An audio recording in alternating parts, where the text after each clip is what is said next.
So we continue our journey by sailing off the known map into the unknown, or where the black swans play. I think that's what we came up with.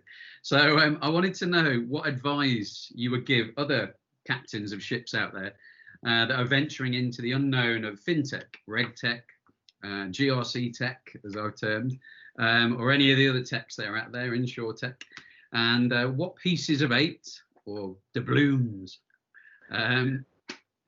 or buried treasure you could offer them, really, to help them on their journeys.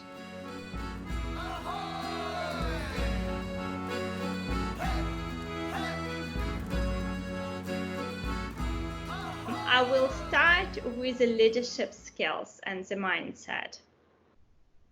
I think that's really important, and that's actually critical for fintech, regtech, as well as the traditional players.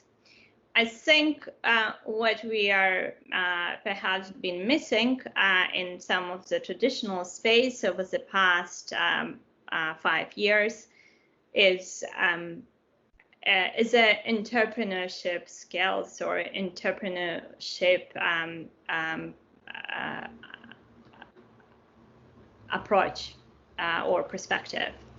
And what I mean by that is that it really involved two sides, two very contrasting and perhaps conflicting traits and qualities.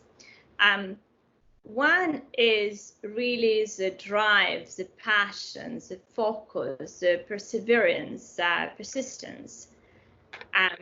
And two is the creativity, curiosity of mindset, the passion for that new inventions. And the combination of two was a huge adaptability, and adaptability in a way of being resilient, but also being open-minded. That's really important. If we look on some of the concept of agile and some of the concept of lean startup, it's really important to focus on the problem that you are solving rather than on the product that you are creating. Because of the pace of change, you do need to be able to adapt to make sure that the end result would be solving the problem you want, but also you need to take opportunity to learn on your journey. Mm-hmm. So that's from leadership trait perspective. And another aspect I would say is a little bit more kind of a business acumen. It is important to consider new models. It's not about the tech, it's not about the product, it's not about set of regulation, it's mix of everything.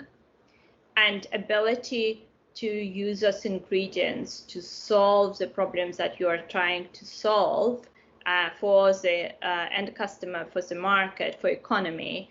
That's really important, because it's not about fancy app.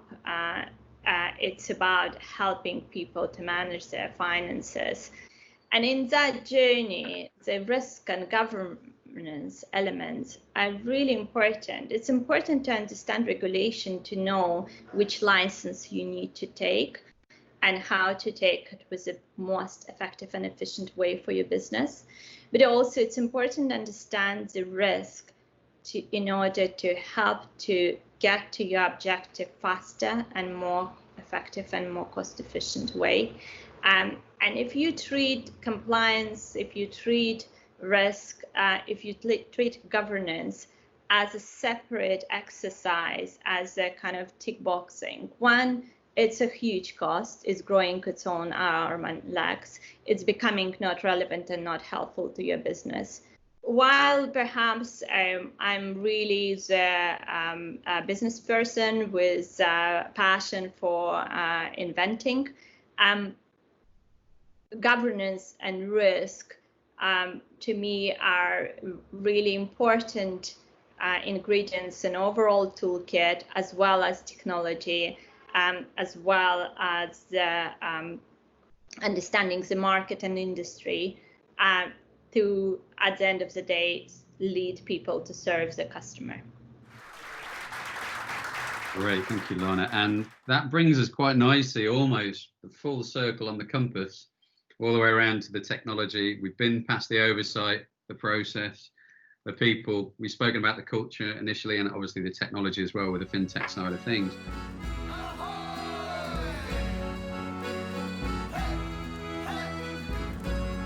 I think we spoke about this again while we were talking about this interview, around profit with purpose. I think that was in one of the articles that you sent me across, actually.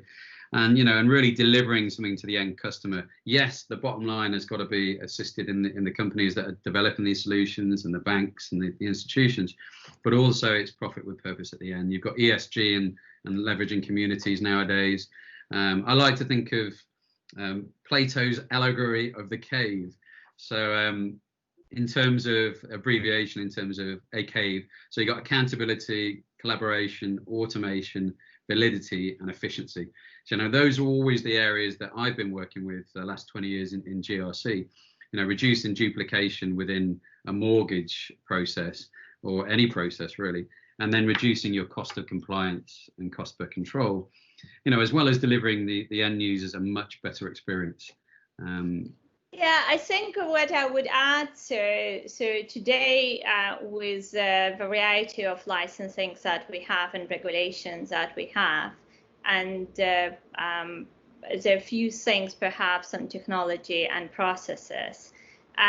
The processes very often, the process is a way to manage your risk or achieve the objective.